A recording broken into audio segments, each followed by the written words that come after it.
in the last few minutes, let's feel free to open it up. Everybody, some Q&A. You can ask the question yourself by raising your hand. I'll hand it over to Georgia to navigate all of that. And we welcome any question for any of the speakers. And Thanks, before we close off. We've got a number of questions, actually. I might just invite back Kieran and David. And we've got a couple of questions, which I'll start with Craig, actually, because it's more of a general question. It's from Joseph Panthradil. And his question is about a fan. Is a fan in conjunction with AFA and FPA, or is the plan to become an alternative in the future? The answer is none of the above. So the AFAN right now is an administration company, and we've just applied for a corporate authorised rep through our licensee, but it's not associated with the AFA or the FPA. They're independent bodies. I sit on the AFA committee in Queensland, and the reason why I developed this organisation is because the new education requirements have basically given practitioners two options. Number one option is get a financial planning degree. Whether you do financial planning or not, we have to get a degree in that area. And number two, if you don't have the degree, get out. From my point of view, I thought that was really unacceptable. You know, this industry has been built by the people that are currently here. And AFAN, from my point of view, is a third option for advisors to consider. Those that don't want to do the degree or are too late in their career, but still want to continue, still want to have positive interaction with clients and with the community, this is an option for them to consider, and so that they can exit on their own terms rather than being shown the front door and just told we don't want you anymore. Great, thanks, Craig. There's more information, of course, if people want to reach out and find out a bit more about the reason and the sentiment for a fan, you can jump onto our website, which is afan.com.au. Another question, it's not actually a question, it's more of a comment, but I know, Kieran, you wanted to answer this. It's from David Baccinelli. Thank you, Kieran. Very true and in line with David. Change creates excitement. As creatures of habit, when we are focused into a corner, we will evolve into better people. Yeah, sorry, Georgia. I accidentally pressed a button there, so I didn't mean to particularly say I needed to answer that. It was more of a statement. But yeah, I agree 100%. You know, we all become better people. That's it, or otherwise, you know, we don't. And so everyone listening here today is all listening because they want to improve. So, you know, good on us. Let's keep the journey going. Great. I've got a question from Ian Knight, which is to Craig. And David, you might have some comments around this too, because I know you're a bit of a fitness guru. What type of exercise do you guys do? Amount of times per week, etc. So maybe start with you, David, and then we'll hand over to Craig to answer. I'm pretty lucky. I live near the beach, like about 5 minutes. So if I'm not soft sand running in the morning or swimming, I do a lot of stuff at home just from practicality of maximizing time at the moment. I do love to train at the gym. If it was up to me, I'd spend 2 hours a day there. So I only focus on 30 minutes a day. I really probably focus 90% of my energy on what I fuel my body with, because that's what allows you to get maximum output and concentration, and impacts your sleep levels. As far as exercise goes, just build the habit of knowing that it's a part of your daily routine to give you what you want every day, and it's very good for shifting your emotional state. That's really good advice. Craig, what are your thoughts on that? Yeah, I think you do what you really like. I've got a background in swimming and water polo. I played water polo for 30 years. But when I broke my back, I went back to play, and I was getting pins and needles in my legs just from wrestling all the big gorillas in the water. So I decided that I needed to have a bit of a change. But I go to the gym each morning. I'm normally walking through the doors at about 5:15. I have a personal trainer that works with me once a week, and twice a year I do it's called a body transformation program, and I do that under the supervision of my trainer. And when I'm doing that, I also include cardio at night. So during those periods, which takes up 6 months of the year, I'll spend about 2.5 to 3 hours a day. So an hour to an hour and a half in the morning, and then up to 2 hours at night, depending on what my targets are. I think we just lost a little bit, Craig. Dream out how I can do that, because I do that time and wouldn't have been able to do that when my kids are little. Thank you, Craig. I think your sound was just dropping out a little bit then. I don't know whether everybody else got the same thing. Kieran, what about you? What are you doing in your downtime? I'm not assuming that you're not exercising, but you do have young children, so. Yeah, just like what Craig was saying then, I've seen, some people do the Ironman, the triathlon Ironman with young children. And I think that's selfish, because that requires just so many hours a day of exercise. And I used to, before kids, the BK, I was right into triathlons, and I was training a couple of hours a day and pretty into that. And since I had kids, just that focus changed. So instead of it being, me, trying to be in the top 10% of, the local triathlon or whatever, exercise is more just to, be healthy now. And so I've wound right back. So I try to go for a run, whenever I wake up before the kids and manage to get out of the house, so I don't have to take them with me. Otherwise it'll turn into a walk with the dog, and, make sure I get some hills and stuff there.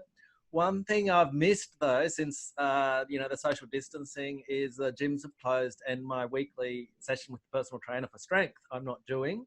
And, I should fix that, because, the older we get, the more strength work we need to do. And also, since social distancing, unlike, Craig, I still am drinking that wine, and probably drinking more since the social distancing. But weirdly, I've lost weight drinking wine and eating chocolate. So I might have a new diet for you, Craig. Sounds good. I'll just jump in. What we might do, it's hit 11 o'clock. If people have to go, by all means, we want to stick to time. That's the right thing to do. We look forward to, we'd love to have our three speakers to stay on for anyone for a few minutes. I think there's a couple more questions there. Thank you. Thanks, Dave. So for people who have to leave us, please feel free to. We will send out that survey. Keen to know what else you want us to hear about, but also jump on in a fortnight. We're going to do our next one. Back to you, Georgia. Thank you. Thank you, Lockie. So we've got a question from Meryl. So many of us know Meryl Davidson. Good to see you're out there, Meryl. It's sort of a general question to everyone. So perhaps if you could just let me know who wants to answer first.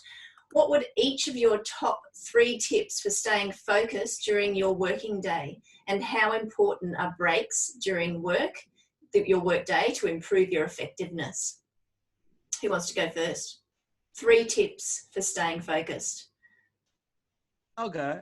And so part of having kids is, this has changed my work day, which is you work when you can and you got that energy. And then sometimes you're like, you know what, now I'm going to 100% focus on playing with the kids and, cooking the dinner or doing the family time. And, it might be that after the kids have gone back to sleep, getting back into work. And, I've been so busy to start off with, that's been keeping my energies up. Whereas this week, it's just started to calm down a bit. So I've really got to focus on, those energy levels for myself and my staff. And, you do need breaks. You do need all of that. And I think I might incorporate that back into my work day, when I come back, just you get so much more energy when you have a break, you have a swim, or, you break your day up a bit. So I think, that's something that we can all be conscious of. Thank you, Kieran. David, what about you? Three tips for staying focused. So right now, the things that I'm like, I'll change my strategy or my approach based on environment and what's happening. And I've got specific things I'm working towards. So I suppose at a high level, your focus is always going to be determined by the level of clarity and directionality you have in your life about what you're doing. So when someone is unfocused, it usually means they don't have clarity. And that means that you would just go off and do something to feel like you're being busy or productive, because that's all that focus is. It's a level of output. So I'll be looking at, cool, okay, what am I working towards, like on a macro level, so on a 30-day window. Then each night, so Sunday I do a planning week with my wife. We sit down and we look at the week ahead. What are we doing? What's happening? Finances, kids, all that kind of stuff. Then she knows what I'm doing, business. I know what's happening with her. Then each day, it's just really the night before going, okay, what's my intentions tomorrow? What are my priorities? What am I focusing on that's going to give me a result? Then at the end of the night, looking at, well, what didn't I do? And that's just a conscious discipline when you want to push yourself to be a high performer, is to go, right, well, I didn't actually have that conversation. That's what, if we're talking about focus, why didn't I? Now, the missing part of the puzzle for a lot of leaders is that they won't have someone to then hold them account or talk to about that and go, hey, I had a bit of a challenge here. I need someone to just bounce questions with me to push me through that, because otherwise we just sit in a vortex with our own thoughts every day, which is not a great place. It can lead to, drinking wine, doing whatever. So it's clarity on the high level, system and process each day for review. So then that you're clear, success, I was saying success is not what you do, it's what you can do daily. So what is that sitting in your calendar every single day? Looking at it, execute on it, and that gives you focus. But you've got to be clear about what you're doing, because if you don't, you just go off into watching Netflix all day. Two very different approaches, but probably both as effective as each other. Craig, what are your thoughts? Have you got 3 tips to stay focused? Georgia, my background before coming into the industry was in the military. So I'm a very structured person. I like things to be in boxes. And so at the moment, I'm running succession and estate planners. I'm driving the allocator software. I'm building AFAN. I'm doing my graduate diploma in financial planning. So I've just finished I've just put in my assignment on Monday for the ethics subject. And I've also got to keep up my CBT points. So from a work perspective, I can't afford to waste time. So I break my day down into little chunks, and I'll assign my focus to a particular area. And once I've finished that task, then I'll go on to the next one. But I do the same with my fitness, particularly when I'm doing the challenges. I've got years and years of Excel spreadsheets of exactly what my weight was on a particular day, what I consumed on that particular day, how much fluid I took into my body on that particular day. So I know to the ounce what my weight is and what my body fat percentages are. So it's not only breaking it down for me, but it's also measuring.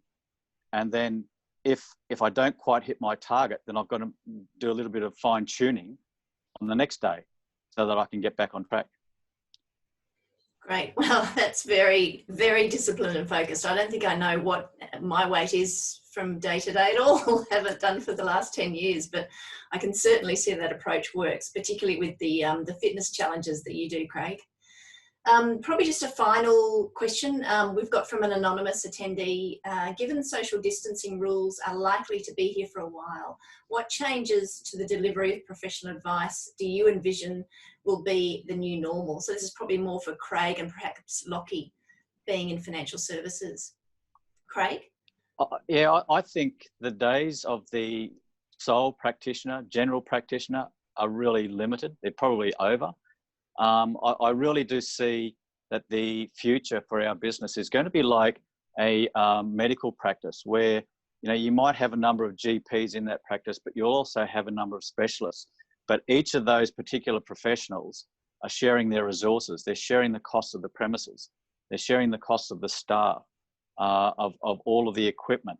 But the thing is that the client can walk into that clinic, that practice, and get access to all of that knowledge and all of that expertise. And everyone who is an owner of that particular practice is a beneficiary as well. They benefit, regardless of whether the client needs to see the ENT or the eye specialist or the GP. Everyone who has ownership in that practice benefits. And I see that is probably where we're headed in the future. When you look at the costs, the costs in our licensee just last week have just increased again. And so our costs aren't going anywhere other than up. And, our revenue is coming down. And how long can we sustain that? Particularly as a sole practitioner. And I think we just need to be a little bit smarter in that area. Yeah, sorry. Yeah, no, it's very true. And I think I was going to go to Lockie, but before I do, I wouldn't mind hearing from you, Kieran, because I know the law industry has already probably developed in that way. You are very good at being specialist lawyers, whether it's family law or litigation, and you all work together really well in that way. So do you want to perhaps give a few comments on how that works in the legal industry that perhaps financial services can learn from? I'm surprised that you've got that opinion, Georgia. I think a lot of people are a lot harsher on us lawyers than that. And, certainly there's a lot of lawyers who are stuck in the past, with the bill is X dollars because that's the time that's been recorded on it, without thinking that they have to establish any sense of value. Look, I think generally, as part of all of this, it's this is the world we are in. We are talking on a communication like this at the moment. Our clients expect to be able to be in touch with their lawyer, maybe not live, but perhaps book an appointment or something like that at 10 o'clock at night. I think we leveraging technology to enhance those relationships, not to just replace those relationships. And I think out of all of this, the successful financial planners, and I work with a heap of financial planners, so I know them, they're the ones who know how their clients feel, and they're on that phone, and it's more than just a number, it's more than just anything that technology can do, it's that relationship. And so whatever we can do to keep that relationship going, even if we're not in the same room, and to make life easier for everyone, that's where my visit that's how my vision for where professional services is going is, the relationship's more important than it's ever been, but we can deliver our services more efficiently through technology and make it easier for everyone. So true. Lockie, did you want to add to that? Because we were all talking about that the other day, about how this has changed our world and there will be some great outcomes. Yeah, it has. And I think for me, it's a combination of both what Craig and Kieran have said. So for an advised client, they want to have access, like Kieran said, so readily. We've got to be, instead of seeing someone in their home at night, can they use technology to still have the interview and engagement at night? But at the same time, we can use technology to tailor the advice. We've sort of been scared into only providing the most amplified advice that we can, but do clients want to cherry pick certain aspects? Absolutely, they still do. So using specialists, like Craig said, is ideal. It's as long as the advisor retains the relationship with the client. So like relationships were 100 years ago to today, communication will still be key to build that trust. Because we're the experts in the client's eyes, I think the way we operate, they won't mind. As long as it's friendly and engaging with them, I don't think they will mind. In fact, they'll lead for advisors who don't go towards that mentality won't be as successful, for sure. So that, look, thank you. I think we might wrap that up there, Georgia. Thank you to our amazing speakers, Dave Morrison from The Optimized Dad. Thank you. Everybody check out his website and Facebook, theoptimizeddad.com. Kieran Hall from Merthyr Law. Appreciate your time as always. Thanks very much for having me along. It's been a great chat and conversation. Yeah. Thank you for having me on, Lockie. Really appreciate it. Good on you, Dave. Appreciate you. And Craig, thanks for your insights, both into us at AFAN, as it is built. It's building at a rapid pace. But everyone who's online, thank you for attending. We've went a bit over time, but it's worth it. We'll definitely get you an invite to May 14 is the next one. You'll get an invite and an agenda of the great speakers. Thanks, everyone. Have a great day.